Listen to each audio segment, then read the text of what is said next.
ഉച്ചയ്ക്ക് 2:30 കൂടിയാണ് ഈ നാടിന് നടുക്കിയ വലിയ ദുരന്തമുണ്ടാകുന്നത് നമുക്ക് കാണാൻ സാധിക്കും. എനിക്ക് തൊട്ടരികിലായി കാണുന്ന ഈ മതിൽ ഉച്ചയ്ക്ക് 2:30 കൂടി തകർന്നു വീഴുകയായിരുന്നു. ഒരു ജനവാസ മേഖലയിലേക്കാണ് ഈ ആരാധനാലയത്തിൻ്റെ മതിൽ വീഴുന്നത്. CSI ക്രൈസ്റ്റ് ചർച്ചിൻ്റെ മതിലാണ് ഈ രീതിയിൽ റോഡിലേക്ക് തകർന്നു വീഴുന്നത്. തൊട്ടു മുൻപ് വരെ ഈ റോഡ് അരികിൽ വാഹനങ്ങളുണ്ടായിരുന്നു, ആളുകളുണ്ടായിരുന്നു. മാത്രമല്ല സ്കൂൾ വിടുന്നതിനോട് ചേർന്നുള്ളൊരു സമയമാണ്. അപ്പോൾ അതുകൊണ്ട് തന്നെ കുട്ടികളൊന്നും തന്നെ ഈ സമയത്ത് ഇവിടെ ഉണ്ടാവാതിരുന്നത് കൊണ്ടാണ് വലിയൊരു ദുരന്തം തലനാരിഴയ്ക്ക് രക്ഷപ്പെട്ടത് എന്ന് തന്നെ പറയേണ്ടി വരും. ഈ അപകടത്തിൽ നിന്ന് അത്ഭുതകരമായി രക്ഷപ്പെട്ട ഒരു ഓട്ടോ ഡ്രൈവർ നമ്മളോടൊപ്പം ചേരുന്നുണ്ട്. ഞാൻ വണ്ടി ഒരു വാടക വന്നത് ഇവിടെ, അപ്പോൾ വണ്ടി അവിടെ ഓഫാക്കിയിട്ട് തിരിയുമ്പോഴത്തേനും സംഭവം ഇടിഞ്ഞു പൊളിഞ്ഞു വീണു. ഭയങ്കര സൗണ്ടായിരുന്നു. ഞാൻ രാവിലെ ദുർഗാ സ്കൂളിലേക്ക് ഒരു കുട്ടീനെ കൊണ്ടുപോകാറുണ്ട്. അപ്പോൾ രാവിലെയും വൈകുന്നേരം വരും. ആ സമയത്ത് കുട്ടികളുണ്ടായിരുന്നു വണ്ടിയിലല്ലേ? ഇല്ല, വണ്ടിയിലില്ലായിരുന്നു. ഞാൻ ഉച്ചയ്ക്ക് ഒരു 2 മണിയാകുമ്പോൾ വന്നതാണ്.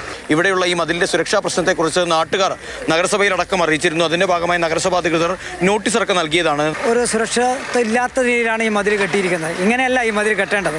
അതിനാവശ്യമായ ഒരു മുൻകരുതൽ എടുക്കണമായിരുന്നു. വെയിറ്റ് താങ്ങാനുള്ള ഒരു ഫില്ലറല്ല ഈ കാണുന്നത്.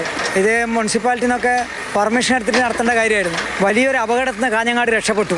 സിമെന്റിൻ്റെ ഒന്നും തന്നെ ആ ഒരു സാന്നിധ്യം ഇവിടെ ലെവലേഷൻ നമുക്ക് കാണാൻ സാധിക്കില്ല. ബെൽറ്റ് ഉണ്ടാക്കി ചെങ്കലുകൾ അട്ടിക്കട്ടിക്ക് നിർമ്മിച്ചിട്ടാണ് ഈ മതിൽ നിർമ്മിച്ചിരിക്കുന്നത്. ആ ബെൽറ്റുകൾക്ക്, കോൺക്രീറ്റ് ബെൽറ്റുകൾക്ക് പോലും ചെങ്കലുകളെ അതോടൊപ്പം തന്നെ ഈ ഒരു മണ്ണിനെ താങ്ങി നിർത്താൻ കഴിയാത്ത രീതിയിലേക്ക് വന്നിരിക്കുന്നു. ഈ കാലവർഷത്തിലെ ആദ്യത്തെ മഴയാണിത്. ഈ ആദ്യത്തെ മഴയിൽ തന്നെ മണ്ണ് പരിപൂർണമായി ഈർപ്പമുണ്ടാവുകയും അത് തള്ളി പോവുകയുമായിരുന്നു.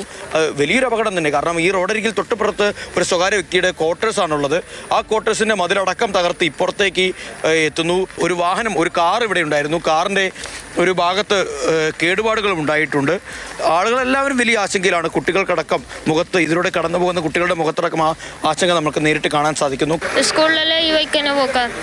മുന്നേ ഇവിടുന്ന് ഇങ്ങനെ ചെറിയ ഇങ്ങനെ ഇടിഞ്ഞിട്ട് പോകുന്നല്ലോ. കാലവർഷം എത്തുന്നതിന് മുൻപ് ഈ രീതിയിലുള്ള ദുർബലമായ കെട്ടിടങ്ങൾക്ക് നേരെ കൃത്യമായ നടപടി നഗരസഭയുടെ ഭാഗത്തു നിന്നും അതോടൊപ്പം തന്നെ മറ്റ് തദ്ദേശ സ്ഥാപനങ്ങളുടെ ഭാഗത്ത് നിന്നും ഉണ്ടാവുന്നെങ്കിലും അത് എത്രത്തോളം അതിൻ്റെ ഉടമസ്ഥർ അതിൽ കൃത്യമായൊരു ഇടപെടൽ അല്ലെങ്കിൽ ആത്മാർത്ഥത കാണിക്കുന്നു എന്നുള്ള കാര്യം കൂടി ഈ സമയത്ത് ചോദ്യം ചെയ്യപ്പെടേണ്ടതായിട്ടുണ്ട്. ഷാജു ചന്ദ്രപുരയ്ക്കൊപ്പം സാരംഗ് സുരേഷ്, മാതൃഭൂമി ന്യൂസ്, കാസർഗോഡ്.